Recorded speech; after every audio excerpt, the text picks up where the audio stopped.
Now it is. I wonder whose voice that is. Hi, everybody. Welcome. We're starting a new format for the studio where we're going to take some of the readings, maybe some weeks precedent or project or two, discuss it in instructors, and then share it out to you guys. It's a way of maybe getting around what we would get, or a different way of getting what we would get from a reading discussion or something like a lecture. We're just looking for different ways of sharing thoughts and different formats. So this one is going to be about the first suite of readings. So the 3 texts that we shared out. I think the format will be a combination of 2 of the instructors. Maybe some weeks it'll be all 3 of us, but to start, it's going to be Jacob and I. The 3 readings are Sylvia Lavin, Mary McLeod, and then an exhibition catalog put together by Cooper Union in the late 60s and early 70s. John Haydock, Robert Slutsky are the key figures of that. So Lavin and McLeod are both contemporary historians / theorists teaching. Lavin at Princeton now, was at UCLA for a long time and has taught at many schools, and Mary McLeod at Columbia at the moment, but also has taught in many places. And then the Cooper Union folks, yeah, John Haydock was one of the New York 5, which you've probably heard a decent amount of already, and was dean at Cooper Union for decades. It's really staggering how long he was the dean. Like I didn't know that he was dean for decades. That's crazy. It's like, or It's I think like he a monarchy. like no, like I think he started teaching in the 60s and was the dean until like 2000 or something ridiculous. He's my guilty pleasure, my favorite still. I know it's terrible, but I get it. So yeah, so those are the texts. I think I wanted to start with those 3 texts for a few reasons. One is that I think that they demystify the architectural discipline and architectural education. So Lavin does a kind of, for me, a brilliant way of sort of zooming out and describing what I have known to be the architectural discipline for the last half century, really, and one that was very influential in my own education and the references I was sort of looking at and being told to look at. The Mary McLeod is more a historical kind of survey of architectural schools from late 60s to the 90s, and similarly like kind of tells the story of what is happening at which schools. It's a lot of names, a lot of dates, but I think something about the kind of factual nature of it helps, for me at least, just, I don't know, yeah, demystify it in the sense that it's just like people with ideas at these places sharing them, and like how those ideas maybe are supported by institutions.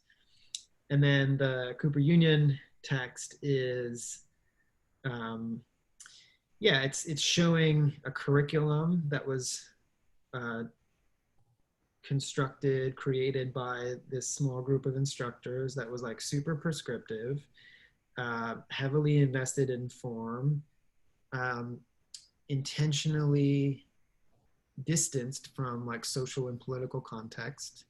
And it's a reference point for us because we will use some of the tools that they're using. Some of the exercises that we do will be similar to them, but we're intentionally trying to realign some of those tools with a different context and maybe pull in social, political, economic, ecological, geographical context into them. So that's, I guess, the setup. Those are the 3 readings. And yeah, so I don't know if you want to start, Jacob, with like impressions you had, or just fire away at questions to me, because I know that maybe you didn't see them in the same way that I did, or maybe you had some questions about why I'd want to lead with these texts. no. So I think the McLeod, especially for me, was like I think I do want to hear about the Laven. I think I understand the selection of the Laven insofar as the demystification point you're making, where it's like there's this kind of veneer of like auteur genius architect that was broken down by her through the description of like these banalities that form these banalities under the carpet that actually form the seeming genius. So that seems to be a lot of what she does generally, like in her work, is like the focus on like handrails and like bureaucratic documents that lead to like Michael Graves's stuff. One But I, Can I yeah. jump on that too? Because I just want to add something. Like I she both does that, but I think why I like it is because and she makes reference to this in the text, like there's been a trend among historians that are a little bit closer to my age or my generation, that have understood the whole cult of the genius to be like bullshit, and it in response to that, the kind of like their response has been to just like focus on other things. So they would focus on technology, systems, systems of finance, systems of governance, and say like that's where our real focus should be. They would sort of ignore, and she makes this point about the methodology, like a historical methodology of exclusion as critique. So just like don't talk about these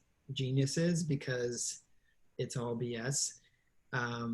Focus on this other stuff, and I think that she both like talks about that, the sort of like real infrastructure of practice, but doesn't exclude the like historical figures that are looming in architecture schools and the architectural discipline. So it's both that she keeps those people in the mix and focuses on like the kind of transactions and the banalities as you're describing, which I think is pretty unique. Anyway, I didn't want to cut you off, but I just wanted to add that in. No, I mean, like this is something that I have a conversation with my partner about quite a bit, about this like second wave feminism, where it's like a transition point where like, I mean, the statistic of that McLeod mentioned of like 9 point something percent tenured female faculty in like 94 is insane. Horrible. But like the second, I bring up second wave feminism insofar just to say that it's the way I've understood it anyway is that it's still like women still occupying a space at the same table, like, but coming at it from a radically different point of view that sort of like deconstructs within the system, like the existing system, rather than just saying like fuck it altogether. And I think like you're the generation that you're talking about that says like, who cares about the auteur? Let's move to things that, why bother, basically. Yeah. So I think this kind of like, and it's the baby in the bathwater comment, right? It's like, well, they're still present, but let's like unpack a little bit. I think that's what the studio has done. Although I think now this studio, meaning Foundation / Form, last year, but I think it's moving away. I don't know. That's another thing. Anyway, okay, this is like devolving.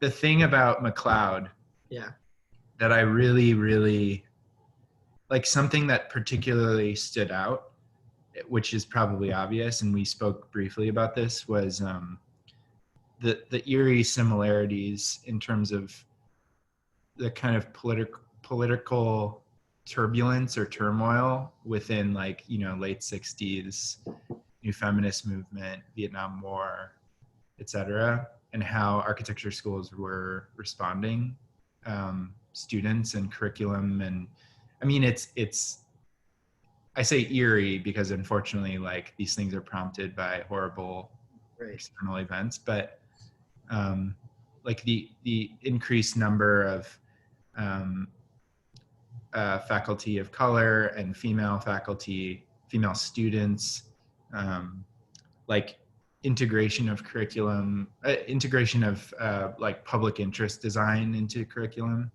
stuff like this. It's happening at Taubman right now. And the thing that I always am, I don't worry about it per se, but I am like a bit like maybe, well, You're aware. yeah, but like even a little dubious of is like a reactionary curriculum. Yeah. And something that I think was most compelling to me was something that she said about Columbia's, then I'll shut up. Something she said about Columbia's transition from a professional 5-year program to an MArch 3-year program. Yeah. And talking about, like, I can't remember who the dean was that did this, but like the insistence that dean had, I should find who it is, but the insistence that the dean had that a liberal arts education as a foundation for any architect was essential. Yeah. To me, that's like, hell yeah, like Yeah. 100%, because the thing, then and by the way, like how diverse intellectually our students is amazing. This is partially what excites me about it. But like what you are exposed to as a designer is like less consequential.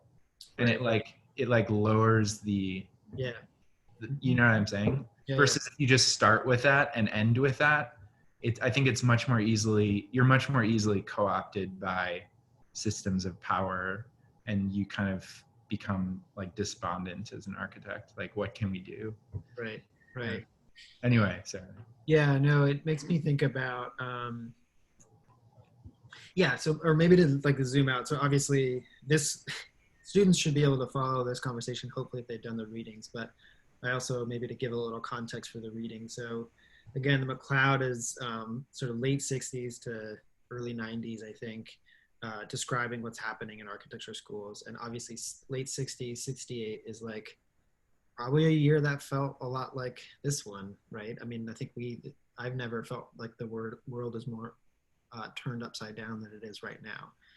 And yeah, like the things that are happening in those schools, like student protest, activism, like realignments, throwing out, like redirecting, like all of that stuff is happening, and it feels very similar to this moment. So I think it's good to read that history and what was happening, but also like where it went, and to learn from it, so that we can make sure that this moment counts more than ever.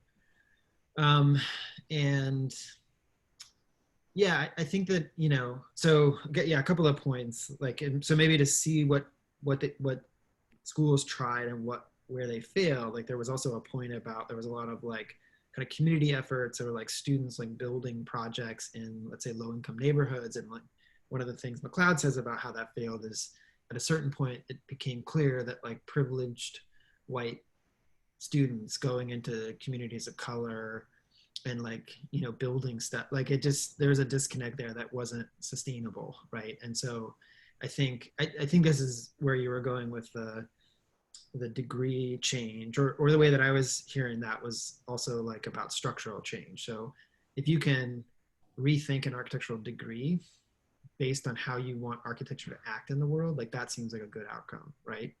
Because it will assure that students have a broader kind of humanitarian sense of like what the world is and how people behave, and what they need. And then architecture sort of like maybe comes, humanities comes up, architecture comes down, and you're like a little bit more even. I'm thinking about it too with, teaching a new group of students, or teaching students new to the field. Just like maybe understanding the systemic nature of some of the problems that we're thinking about. So wealth inequality, structural racism, climate change, obviously the pandemic, but like what systems are in play? What forces are in play to make our world the way that it is? And architecture is part of that. So maybe just like an expertise and a kind of systemic thinking might be a way that we can introduce these topics to our students, but also not, because I don't believe this to be true, and I'm sure you don't either, that like architecture, its agency is not, it's not one-to-one. Like it's not, architecture alone is not going to solve the housing crisis, but it's a part. And so I think that, you know, that's to me the lesson potentially learned from the failure of students going into, you know, poor communities and trying to build something to make it better. Like it's just not that direct in a way. You know, I think that it's not what? It's not that direct. Oh, right? direct, yeah. And so, yeah, like how can we bring in some of these topics in a way that understands architecture and a kind of network of agency of which it is a part? Yeah, I mean, yeah. I think that something that is compelling, maybe this is moving a little away from the readings. Well, okay, first something on the reading. Something that stood out to me about like students' attitudes as they were like student or responses rather to this period of turmoil early in the 60s. By the way, this book, all of you, is amazing that this comes from. It's called History of Architectural Education. From, yeah, that one. Yeah, or Architecture School, something. And it's edited by like five or so people, break down like different periods of architecture. They're sort of arbitrary, like in the sense that like Stan Allen is the next one. Then there's McLeod. I can't remember who's before, but it's a really great book that helps to sort of, it's like, if you want a sort of macro history, it's a good one. But anyway, I think, you know, like, I don't know what you thought, Adam, but students building like the Peace Pavilion, like inflatables, like that the response would be to construct something, like a space for discussion, I thought was really interesting. And I don't really have, I think it's interesting because it's still very much, it's like, what do we know how to do? And it like, for me, it was like, what do we know how to do and how can we contribute? The response wasn't architecture. I mean, some of them were, but in the case of like a Peace Pavilion, it was about developing a space for discussion about other stuff, like not architecture. It's like inflatables were in because it was the 60s and like Archigram was cool and Coop Himmelblau and all those guys, but it was kind of inconsequential. Like it could have just as easily been like Japanese joinery, as long as it had a roof. So if it was raining, the conversation could still happen. You know what I mean? And like that to me is an exciting response where it's like, we happen to be in the 60s. So we used a particular kind of construction method and we believe certain things about like the future of plastic, whatever, because plastic was new-ish. But ultimately, yeah, do you know that, like, that's a kind of cool response. And I don't know, like that, a lot of things, for instance, that are happening at Taubman now, I'm going to put a pitch out for Taubman Public Design Corps because we started it this summer. And it grew out of a student demand, really, that they wanted to become more directly involved with communities, so oftentimes like disproportionately affected by like, you know, horrible things like COVID, amongst others, and the proximity of Detroit and kind of wanting to be involved there. But I think there's like a similar impulse, which is exciting to me, where students wanted to make stuff and like platforms for discussion and engagement surrounding these issues, rather than a kind of like, it's not like architecture is the solution. It's like architecture is the shell from which the solution might arise. So it kind of like lowers the importance, Yeah. and it kind of makes architects into like civil servants in a way, which I'm really into. Yeah. Yeah. No, I think I like that too. Or like, I think like ethics and values is something that we just need to instill in our students. I think if we could teach our students to think like maybe like to think systemically like planners, to be motivated like activists, and to be architects. Yeah, exactly. That's a good formula, I think. And yeah, it's sort of like how I'm hoping to kind of like cultivate a sense of responsibility and motivation to address such problems, and but to like maintain even just like a stubborn belief and optimism that architecture can do some good. It's just not, again, a kind of one-to-one.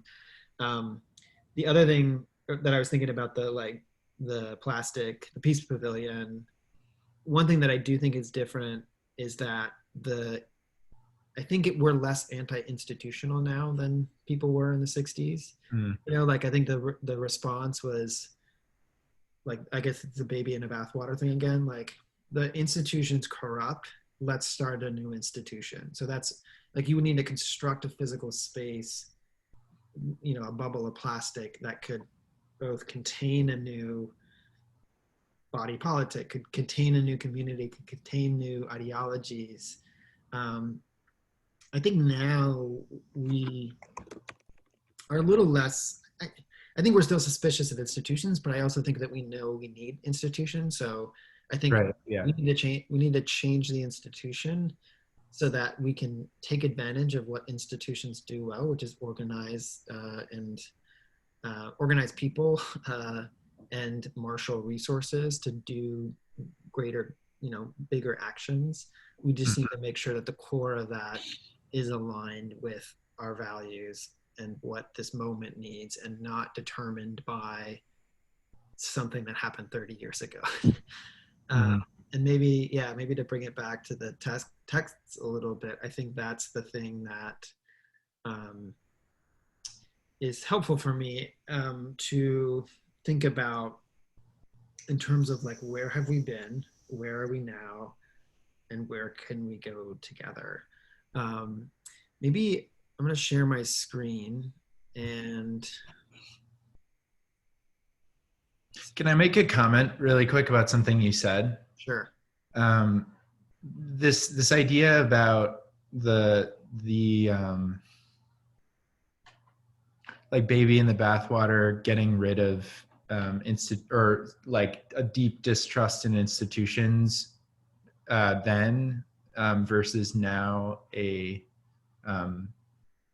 acknowledgement that, you know, like without institutions, like the world has become too like interconnected Mm-hmm. to like to pretend that like being a part of an institution is essential for some kind of change.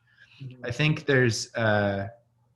um, we've had like brief conversations about the book. This is a side note, but I think about the book Demandful Automation by, what are those two guys' names? Nick Yeah, Sinner. Srnicek and something else. Nick Srnicek and something else. Yeah. But it's a red book if students are looking for it. Yeah, it's about accelerationism, right? Accelerationism, yeah. And the core of the argument is essentially like those two guys call bullshit on folk politics. Right. And in this way, it would be like they would critique the Peace Pavilion for being like well, maybe not then, but if the Peace Pavilion was built now, Right. they would critique it as something that was like completely ineffectual and missing the necessity again to engage with like institutions again that, like you said, that can marshal resources and just can kind of operate at a larger scale. There's plenty of critiques, by the way, to be made about that book and accelerationism generally, but I think something I was going to ask you and I still will, but how you think this time is different than then. I think that's like a really astute, like that helps me understand that in a way that I was trying to figure out. So anyway, yeah.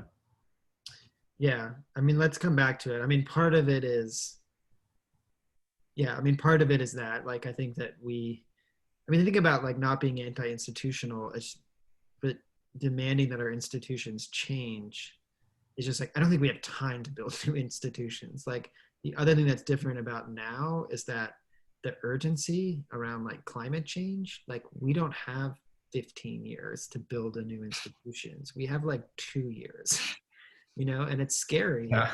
So I think that like we need to like elect new politicians. We need to promote new leaders. Like, we just need to, or demand that our leaders act in a different way according to different values. So, and I think that you're right. Like, it's global. I mean, the thing about COVID-19 is that like very early on when this is happening, I was like, it's maybe one of the silver linings is that we are finally acting as a kind of global society to deal with a threat. Like, It's pretty spectacular to see, yeah, in this way. I mean, we kind of are, even though there are like factions that are, yeah, there's like a space race to like develop the vaccine, which is totally insane. But right. but yeah, But yeah, so I would say like time scales are different now. The desire to kind of change institutions instead of like leave and overthrow them. And I just think our relationship to like facts and truth are different, but I feel like that's that's another conversation that might get a little bit too long. Let me try to just scroll through a little bit, because I think this is something that you and I have a lot of thoughts on. These drawings. Oh, but so here's so the 9 square problem. So for the students, this is an important geometric configuration for the discipline of architecture. One of the most significant kind of texts that start to prop up this configuration as something that has this kind of like existential quality to it is Colin Rowe, who writes in the Mathematics of the Ideal Villa, compares a Palladian villa and a Corbusier villa. They're hundreds of years apart in history, and he takes away all the kind of information about context and about the materials that they were built with, and he reduces it to these geometric diagrams, these formal diagrams, which bring to the fore the fact that they're both based on the 9-square grid. And what he says there is like, see, this is what's the most important thing about architecture, because it spans histories. And actually, I'm not sure if it's the MacLeod or Lavin, but I think there was a way in which they just put a finer point on what that did as a response to like the late 60s. So if that was the MacLeod, yeah. Yeah, so if you can say that like, this is a formal problem that spans centuries, in a way you can't respond to the moment because it's like at a different time scale. And so I appreciated like that as a way to think about, whatever. It's a clever thing that Colin Rowe did to try to elevate the subject matter he cared about to this like ahistorical place where he didn't have to kind of respond to what was happening in the world around them. But I would say that like I would make a claim that what he did, what he was doing with that essay was actually radical in its own way, because he was responding to a group of modernists who claimed that they rejected history altogether and were like, we're done with it. We reject the Beaux-Arts system. We're like focusing on the future, architecture, revolution, like machine aesthetic, all this stuff. And he's like, actually, you're not rejecting it at all. Like, the stuff that you're dealing with is veneer, and the core principles of architecture are just as present in 16th century, like Renaissance villas as they are in the villas of the 1940s. Yeah. So I think like it's in one sense it's hermetic, but in another I think it's like a maybe again like a demystification of the author, Yeah. and of like progress. Right. So I think there is, I don't know, I think there's like a progressive politic there that maybe gets Yeah. overlooked a bit. No, I mean that. So let me add something. So if I'm critical of it at this moment, it's as a model to inform, as like a reference to inform what we do, not to say that like what Colin Rowe, like that there wasn't, like there is a context, there was a moment, there was something that he was responding to, and maybe an important kind of critique of modernism, as you're pointing out. I think that, Like now it doesn't make sense. yeah, just like to learn from it. I think that there's a way in which it's so yeah. I mean, for all this stuff, the kind of nine square, the formalist, the kind of autonomous strain of architectural, you know, design and the discipline. I don't think I always plugged it into 68 the way that these couple of readings did, or particularly the McLeod. Like, it's actually kind of crazy to me now that in six, like if it would be like if in this moment with a foundational studio, we were like, actually, let's just retreat into form. Like, let's turn away from everything that's happening, um, you know, and let's just like think about form and architecture as an autonomous discipline that's completely ahistorical, apolitical. Like that would be crazy, right? And so, but I think that like there's a, you know, it's a maybe a double-edged sword. Um, on the other side, it's like let's run and go build, you know, structures for community, like community centers for poor communities or something like that, which is, you know, so it's not an easy answer or a problem to address, but I think that it's when I think about this as a response to what was happening in the world, then it takes on a different meaning a little bit for me. But let me just, because I want to Man, there's say, so much that you're saying that I want to respond to, but it's okay. Yeah, I know we don't have forever to talk. but I just want to like, I want, so the other kind of thing that we've talked about before is just there, it's, I don't want to like, or maybe it's that I can't reject this stuff altogether. Like these terms that I just highlighted: grid, frame, post, beam, panel, periphery, center, compression, extension. Like these are all terms that we're putting into the first assignment, asking the students to work on, right? And Yeah. so the clearest way that I can describe what it is that I try to do through these foundational core studios is like extract, like my beef is that, or my, like one of the things I struggle with the most is that I feel like the way in which this group of architects did form in architecture was in today's context and with the things we care about today super problematic. But I think that the elements that they used are, I hope, retrievable. Like we can pull them out of formalism and put them to new use. And so the way that I've described that is like taking form back from the formalists.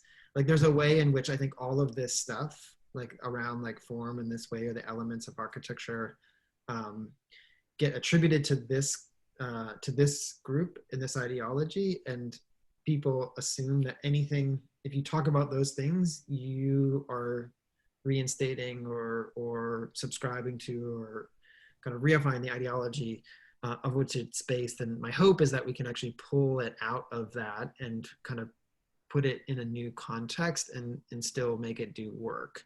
So that's why we're doing exercises like this while we're reading about, you know, structural racism or something like that, or we're reading about like the use of the grid and like logistics centers or something like that. Like the grid is everywhere. This is a subset. You know, is there a way that we can sort of like retrieve some of this and sort of like approach it in a different way? Yeah, I think that's like really retrieving form from the formless, I think, is a really great way of putting it. And I think like maybe something worth putting on the table with regards to that, because you said elements of architecture. Uh-huh. It made me think of two opposing viewpoints for those things you just highlighted. The first would be like Peter Eisenman's like doctrine that he was cribbing basically from what is the artist who does the white frame cubes? So, Yeah, Solowit. So Solowit, like this idea that there's some sort of like understanding of architecture, the architectural elements that, and he's also taking from Noam Chomsky's deep structure language stuff, because that was hot then, whatever. But this idea that it was like so hermetic and architecture was so like core, like it had some sort of like seed to it all, so that a plane, like these things like plane, blah, blah, blah, would be aggregated to form a kind of like sentence, like syntactic sentence to like to counter that, or like to like as an alternative, I guess. Elements of architecture, the Rem Koolhaas 2014 Venice Biennale, curated by this Dutch architect, Rem Koolhaas, who's the founder of Office for Metropolitan Architecture in the 70s, and who hung out with Eisenman. He's younger, but something that was fascinating to me about that exhibition was that it took the elements, but like total, like it had nothing to do with like some understanding of like grammar, like architecture as grammar. mm-hmm. The best example, or the example that always stood out, was he came up with this book, like set of books as like floor, wall, ceiling, balcony, stair, whatever. Mm-hmm. Balcony, rather than talking about like or on equal footing, say, because he did also talk about like construction types and whatever, like the history of the balcony or how it's been understood in architecture. He also had like Michael Jackson holding the baby off the balcony, Right. and like understanding the balcony as like a cultural symbol that's been implicated in a number, or like Mussolini standing on the Casa del Fascio, Mm-hmm. and like declaring, I don't know, like dictator-y things.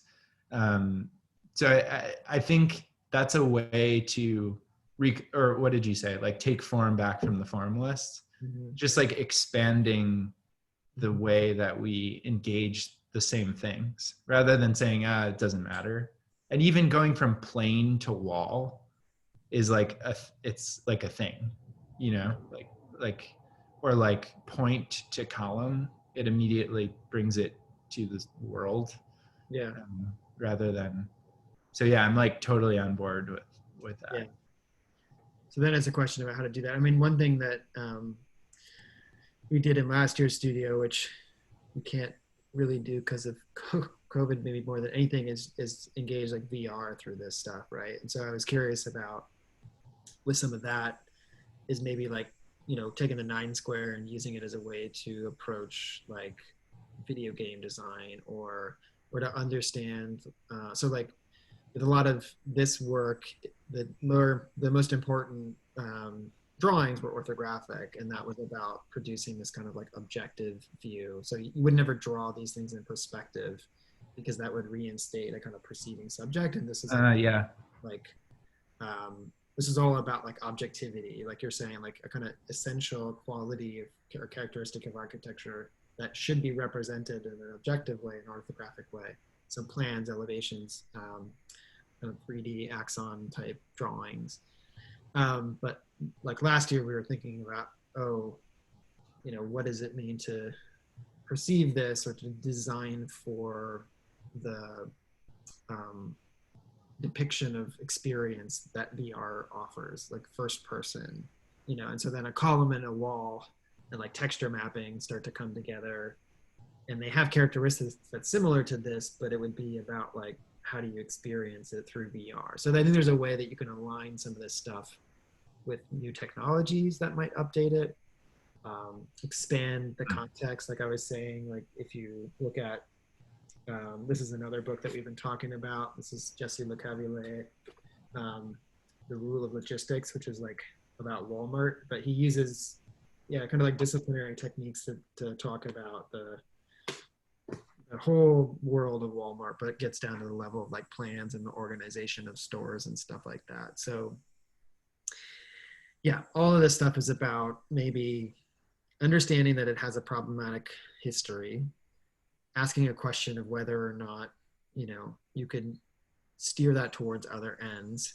but also maybe acknowledging that, those fundamental characteristics that people like Eisenman elevated to this status.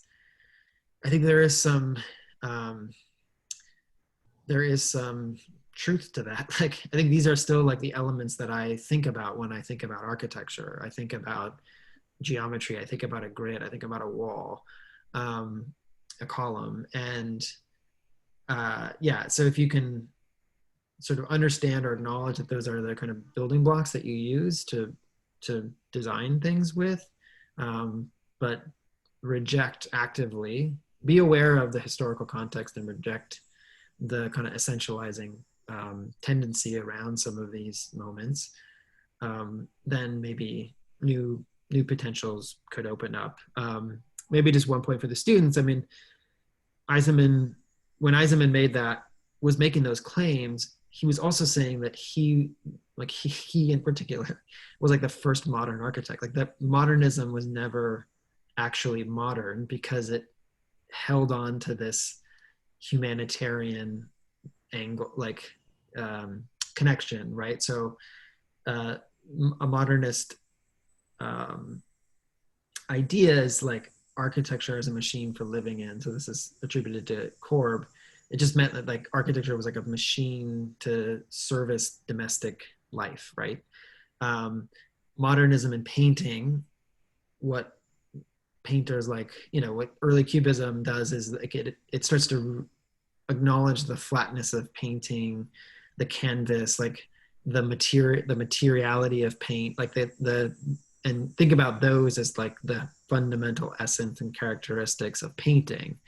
And so Eisenman says like painting did it because they brought it down to this like material basis, these elemental qualities. Architecture didn't because they were just still making machines for people. So what he's going to do is like remove people, like by using representation that is like objective, like designing bad buildings, like not ignoring, ignoring people and function and like comfort and just thinking about form in this sort of pure sense. So, and like actively, by the way, like when you say designing bad buildings, it's almost like you're quoting him because he said, I don't care about building. Like, I don't care what the thing looks like. right. Who knows if he's being honest, but at least like he's directly saying that it's about cardboard architecture. It's not about like materiality. He wants to minimize any sort of understanding of like joinery or tectonics. It's all about like registering those like elements in real space, Yeah. and nothing more than that. So it like three dimensionalizes this like diagram essentially. Right. I think we should move to wrapping up, but I want to just maybe say a couple more things about the readings, why we chose them, what we hope students get out of them. So you asked me like just in a lead up, or you mentioned like you were curious why I was wanting to lead with Laban, and so I just took that on and wrote out some notes about it. So I'm talking about the demystifying part of it. I'm sure no one can read my handwriting, but yeah. So I think that there was a couple of interesting things about it that I just want to highlight. So there's been people that have talked about the split between something like building and architecture, like building being like what happens in the profession, like near building, like corporate office towers, etc. And then there was like this other thing that only architects did, only geniuses did, only authors did. And those two things were like a split between practice and the discipline, let's say. Like I think that Colin Rowe also tried to make a split between like politics and what he would call like, form and word, like, or body and word, like form and like some kind of ideology. But what I liked about Laban is that she attributes it first to Hitchcock, and it really talks about a split between like corporate, like what becomes like corporate architecture or big architecture firms that just focus on the bureaucratic process of construction, and which is, hugely influenced by, enabled by, founded on like information technology, like new systems, new technologies. And then this split that architects really make, which is towards ideas or towards this notion of architecture as art, or this is like essentialist qualities, right? And architects are so successful in that it takes over architectural education, like, not wholesale, like there are resistance, but it's the dominant mode almost to today. I think that it hasn't, it's maybe, it doesn't have the power it once did, but the MacLeod reading is really the telling of the story of these figures, their ideas, and their influence within the Architectural Academy. And I think it's really remarkable, the effect of that. I want to also highlight this quote, which I took not from the reading, but this was from the podcast that I shared with the students, where Night White Skies, one of the most astonishing products of that period was the way in which discourse, image making, practice, and economy worked together to produce a definition of architecture that remains so prevalent that it can't even be recognized as an artifice. So it's just like the people, their ideas, media technologies, publishing companies, gallerists who started to think about new ways to kind of, place value on architectural artifacts, not as instructions for building, but as art objects. All of that produced this definition of architecture that we still live within today. And it's so totalizing that it's hard to point at it and say, that's a construction. And if it's a construction, we can deconstruct it and maybe establish new definitions. And I just, I think that definition is super important, especially to establish early that some of these things we reference, some of these things that we read are they're constructed by people, ideas that people have, and that can be interrogated and understood in that context. And one last thing is, and then I'm curious to hear what you think, but the split between like authors and like information technology, I think was also super problematic, because I don't think that architecture tracked. It would have been great if the discipline had continued to define itself within the context of the technological changes and revolutions that are happening all around us, right? And I think that there's architecture in the late 90s and early 2000s started to theorize architectural form in the context of the computer, and like new geometries made available by computers and the software that they were using, blobs, complex curvature, etc., but not like algorithms and surrounding us and regulating everything we do as human beings. And so I think the kind of split between like the discipline and like tools and broad technological shifts was like a real shame, and one that, I've been thinking about a lot with terms like post-digital or post-internet, like trying to think about our contemporary kind of media and technology as being the context that architecture should be defining itself within, as opposed to like understanding this split.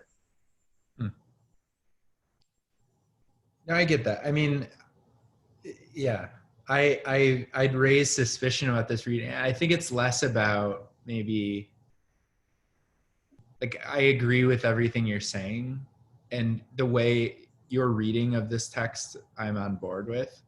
I think the thing more so that I was responding to or am responding to is about the it's like a more meta critique, which is like the applicability of a text like this for an architectural designer, especially early career.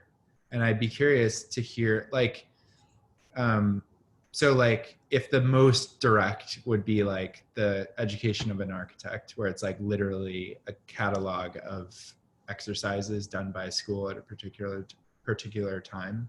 Mm-hmm. The McLeod is like, here's a survey of a lot of different curricular um, approaches, I guess, that were responding to particular historical periods. Mm-hmm. This one is like, it's very much embedded in, first of all, like, it's a historian theorist who seems to like carve out a position that is distinct from how could I like that's distinct from like if theorists were once literally architects and then slowly were moving away to a point where it's like they no longer are architects or serve architects. It's like become a discipline of its own.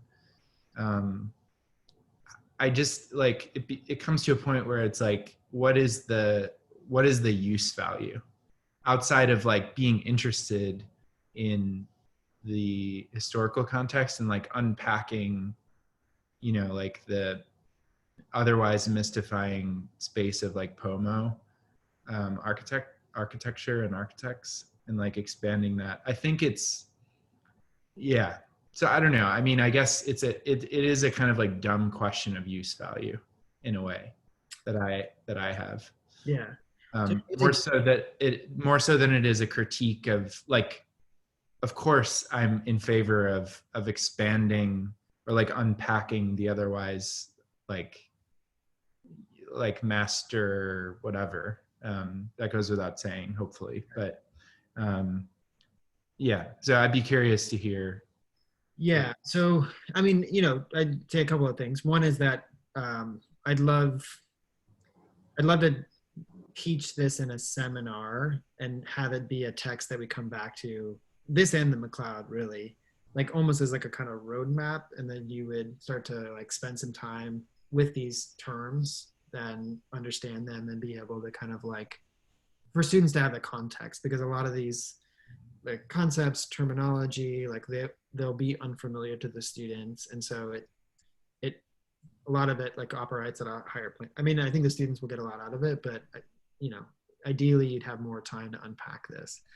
Um, I think the use value. Uh, so I think that there's a way. Again, I think that there's different ways to react to a dominant narrative. So there wasn't like post-structuralism, some more big words that the students may or may not know, but you know, there was a time at which like theory was about undercutting or attacking grand narratives of history. And you know, you would sort of like, that would leave us in a point where we understand that like big claims about truth are not possible. And so, you know, and it would get really complex and hard to follow. And it sustained architectural theory for a couple of decades. I think that what I appreciate about this text is that it keeps like architects as thinkers, as writers, as people that were shaping discourse and teaching in schools and really affecting the field, and pays close attention to like what they were doing with their work. So the importance about like Venturi. So as the students will know if they've read it, like the antenna on the guild house for Venturi becomes this like important thing because it starts out, Levin points out, as a functional object, and then it calls into question, they don't want to build it and pay for it, so it becomes this like symbol that allows, like, that fits more into Venturi's description of architecture as a kind of communication device more than it is like a building, let's say, a symbolic value. And he continues to construct kind of discourse around that that has mythical status about that architecture as communication as opposed to architecture as these like transactions between an architect, a builder, a fabricator, a client, a government, you know, politician or bureaucrat rather. And so it like keeps architects in the mix. It keeps like transactions and technology in the mix, which I think is important. It frames like the culture of architecture in larger terms, in terms of like changes in media. So like I appreciate that this talks about, it gives like an origin story also to like image and the importance of image in architecture, which is something that we deal a lot with today. And I think it's, yeah, I don't know, like again, I mentioned at the beginning, I think it's important to not just say like like the authors and the geniuses were wrong. Let's focus on something completely different. I think it's like an important move to unpack, because if you do that, especially in the context of like a core design studio, I don't know what you replace it with just like off the bat. So if you reject like this particular strain of formalism altogether, for example, or these disciplinary ideas and discourses that have just been around, that people have been like thinking about and talking about for decades, and you resist that all, I don't know what you start with if you reject that all. So I think like a scholarly approach, which is trying to contend with those figures, tell a more accurate story about what was actually happening, and then put that out there so that we can now rethink our influences and our references within an expanded context. It allows us to kind of keep some of that, those figures, those ideas, recontextualize them, and hopefully move in a new direction. I mean, I say all that, I think it's very specific to me too. Like, I don't know, I hope the students get something out of it. And I feel like it's a different, it might land with them in a different way, but like personally, that's why it has a high use value and is very unique as a kind of text for me. Yeah, no, that I get for sure. I think like as an instructor, yes, it makes sense. I get what you're saying. I'm not like, I don't hate this article or something. I think it's great. I'm just like, it was less immediately obvious is all. But I think like but I think the questions you're bringing up are so like, I mean, why I love teaching this studio and with like you is that it's about, I mean, like, it's really like considering what architectural expertise is like, like at its core, it's literally the first studio. So it's kind of consequential in that way, because you're really just like, this is like where I mean, it's obvious in some sense, but it's what you're saying. It's like, where do you start? Yeah. And I think what's cool and what students should know is that this studio has changed. I mean, there are certain core tenets that have been there, but it's changed every year. Like, and I don't mean to like, pat you on the back too much, but it's like that it's evolving with the expanded context and the changing times. I think that's like a really important thing. And it feels like an experiment almost. I mean, I'm biased because I do believe in like tradition and the evolution of tradition more so than, I don't even think that like originality is a thing. Like, I think it's kind of a silly thing to me, but like what's experimental and exciting to me about this studio is just that it's like, what do you keep? What do you not? And I think like within the very specific context of the studio, it's like this flipping between text that's like very immediately contemporary and like visceral, paired with like a Juan Gris type exercise, I think is like very provocative. And it speaks to this idea that like they're not mutually exclusive at all. To me, that's how I read it. So anyway, I think it's yeah, I mean, I know we're like done, but the question of expertise is one that I think is like intimately intertwined with the idea of foundation, and something that I hope we can continue discussing. Like, expertise, agency, I think terms that we should kind of come back to. All right, parting words. I mean, I also wanted to say in the McLeod, like, I mean, you brought this up earlier with like part of the kind of lasting result of some of these efforts from this time were increase like a more equitable sort of gender balance within architectural schools and faculty and et cetera. I thought the thing that struck me in a similar but different way was just around sort of race and ethnicity, like the amount of like Black students, Black faculty members, especially in the context of today. Like, I just want to highlight, I think we did well, like the field did well on gender. We didn't do well with increasing BIPOC members of our faculty and students. And I think, you know, that's just something to point out. And some, like, if part of these texts are kind of like historical reference and maybe a roadmap, I'd say, like, you know, it's one thing to kind of call out as like, we got to be better this time around. Okay, any last words on your part? I mean, you kind of gave a last word, which I appreciated, but. Well, because whenever you say a thing, then I want to respond to it. So like, yeah, so, but to that point, 100% agree. And something that stood out here and is worth paying attention to, and not, I mean, I was never exposed to J. Max Bond when I was a student, but he's worth bringing up. He was the chair at Columbia in the mid 80s. He's Black. He did a lot of work in post-independence Ghana. And while he was at Columbia,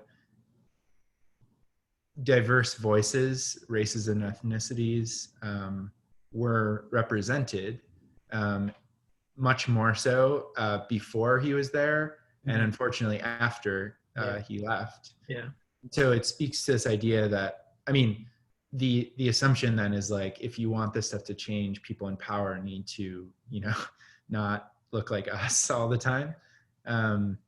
So anyway, I think, yeah, like he's a great architect, first of all, but he's also a really important figure within the context of this conversation that's usually left out. So it's cool also that McLeod brings him in a kind of, like I think a meaningful way that you're bringing up. Yeah, right on. Thank you for bringing him up. That's a great place to end. All right. I hope the students got something out of this. It's not too painful to listen to. Hey, we're trying, right? Yeah. And something you said before too is like, it might be useful to just have these like while you're working. Like, I don't think there's as much of an expectation to like stare at us and listen to our erudition or something. It's more just like a kind of, hopefully it's a way of like engaging, like helping you to think, like engage with the text, something, or not. Having conversations about this stuff is fun for us, I think. So maybe they can watch it at double speed or something. Yeah, like I do this with podcasts also at 1.5 speed or something. Right on. All right, I'm gonna go. Yeah. Okay. Anyway, yeah. Good to see you. All Talk to you later. Bye.